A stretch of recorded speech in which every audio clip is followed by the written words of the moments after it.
Welcome back to the Secret Underground Lair. Today, we're working on the mortices that go into the legs. So 2 mortices on the lower portion of each leg, 2 on the upper of each leg. And on our center leg, we've got 3 mortices, 1 on each side and 1 on the back. So a whole bunch of mortices to be cut today. And I have done a little sample mortise. This is the fit that we're going for. And that's accomplished. So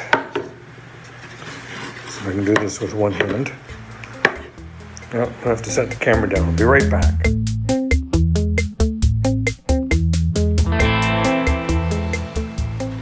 So it's a nice snug fit in there. These are the tenons that we cut, or the half tenons that we cut on the last video into the face pieces. And I have a leftover piece of maple that I thought I would do a test fit. I tried one and it wasn't quite right in the setup. So I went for a second test fit just to make sure that I could get this lined up the way that I want and get the fit that I want. And I'm very happy with that. I get a nice snug fit in here. I have the depth that we need. And we're just slightly, the leg is just slightly proud of that face, which is the fit that I want. So, over on our drill press, let me take you over there. So here we are up on the drill press, and I have my almost century-old Morticing Jig set up. I got the first leg. I'm going to work on the back leg first, so I got it marked. We're going to be cutting a 1-inch deep mortise here. We're going to cut a 1-inch deep mortise at this end that's an open mortise. And then we're going to use the router to cut this dado down the length of it, 1/4 of an inch deep. But that'll be the next operation after we do all the mortices. So there's also going to be a mortise here and a mortise here. And I'm going to go through all of the legs. So I'll take you through one of these mortises just kind of at regular speed, and then we'll go on time lapse and do the rest of it. The first hole in a mortise, of course, is the toughest because the chisel is trying to go through the entire chunk of wood. Well, the drill, theoretically, the drill is going to drill a hole, and the mortise is just going to take out the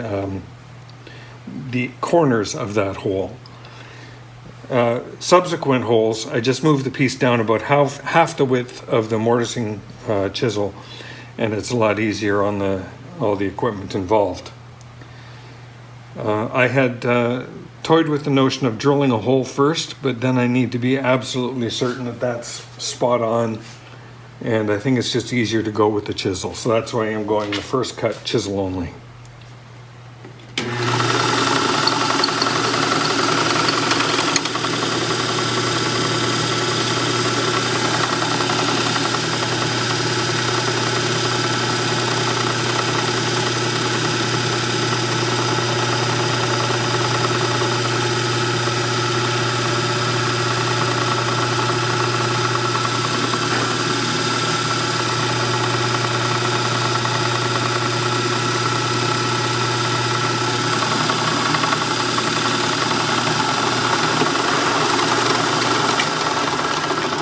I just realized I don't have the depth set for this particular piece, so I'm going to stop for a second to make sure I get the depth. I don't want to be going too deep on this.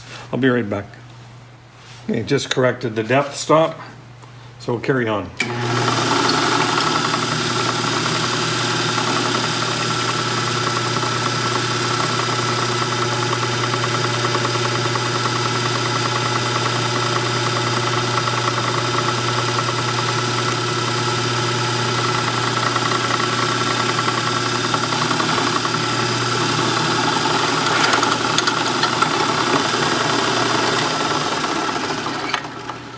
That's our first hole.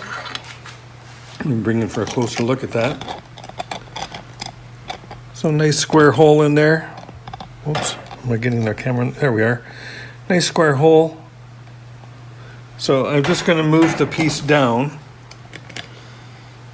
Just going to move this leg down about a quarter of an inch and carry on with the more holes.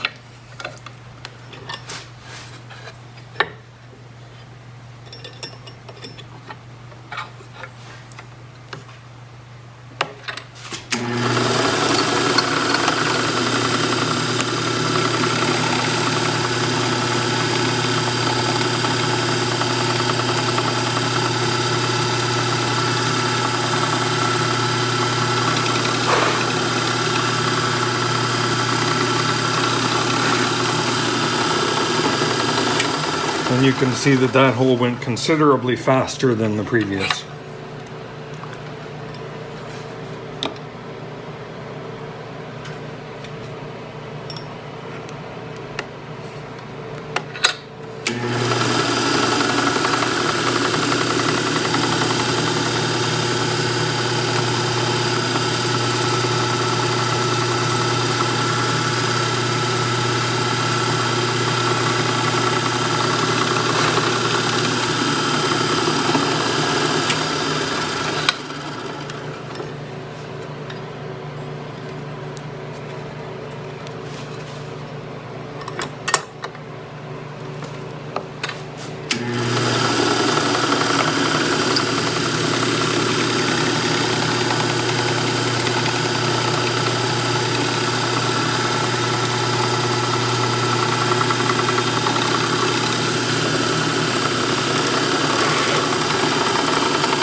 Well, there we are. There is a mortise. Now, I know that Matthias Wendell has a fabulous slot morticing jig. It's about 30 times faster than this. Yeah, but he doesn't get nice square holes like that, does he? Ha! I'm old school. What can I say? Old school, and I have the tool. All right, I'm just going to continue now with the other mortises. So we'll cut this little one that's going to be an open mortise. In other words, it's going to extend. It's almost like a dado, but it comes right out the end here. And I'll flip these over. So I'll put you on fast forward as I go through these other mortises now.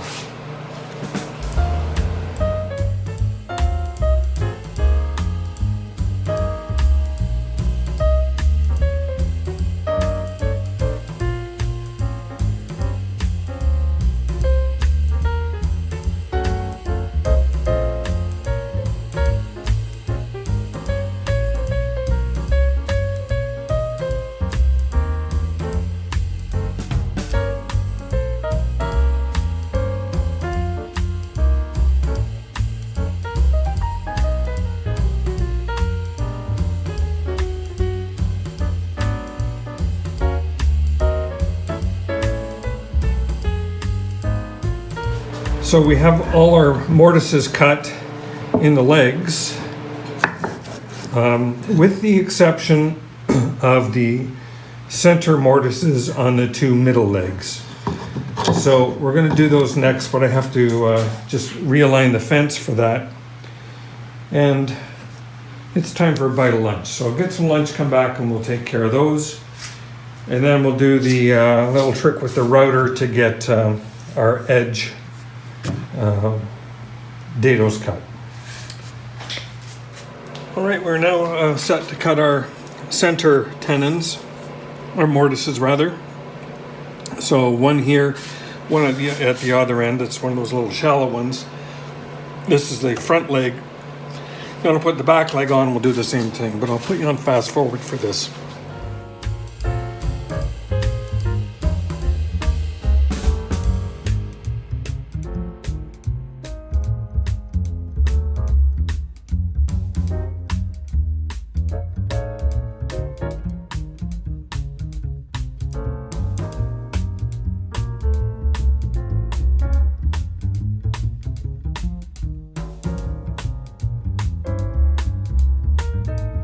On this last little dado that I'm cutting here, or mortise, it's a very thin bit right down here, and the pressure of the mortise bit was threatening to crack. In fact, it did crack this little piece here. So what I've done is I just slipped a little piece of 1/2 inch MDF into the mortise that we have going all the way through, and that provided support for this piece to keep it from breaking further.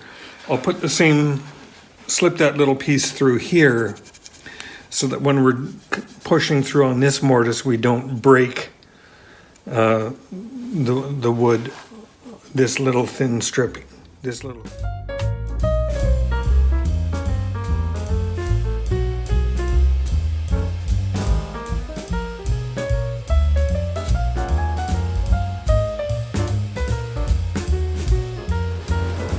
So the next phase of this operation is cutting a 1/4 inch dado along this edge here, into which the back of the cabinet is going to be affixed. So I have set a fence up here simply by placing the router bit in this mortise and pulling it up tight against that back edge. Now I know that I'm aligned with the back edge, and if I just push this piece all the way through, I'll come out on the right edge at this end. That's the theory. I've set it to be just a little bit more than 1/4 inch high, so it gives me a little bit of clearance when I put the back in. What could possibly go wrong?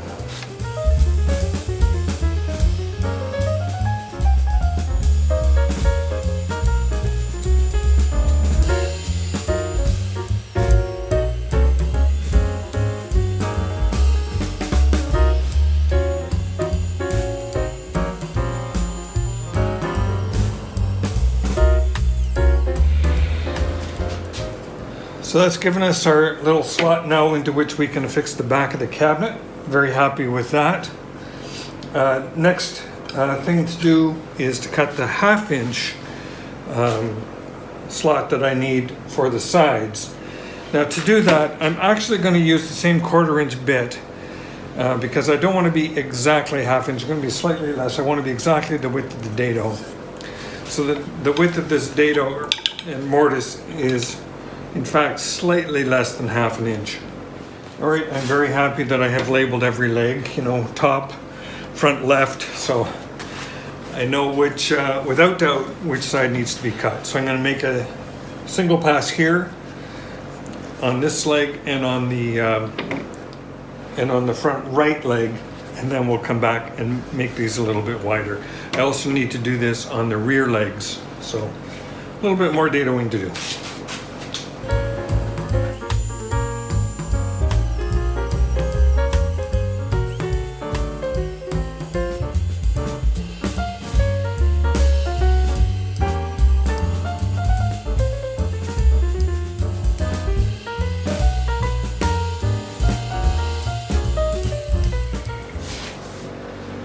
Okay, next thing to do is to move the fence back a little bit so that I wind up taking the full width here all the way down.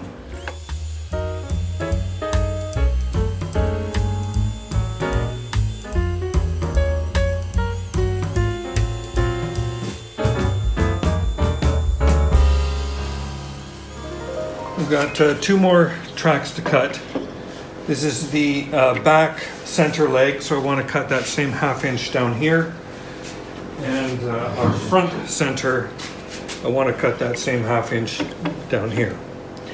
So I'll get the fence set appropriately for the first pass. Again, I'll just take a little bit at a time on each of these cuts. Be back when I have that set up.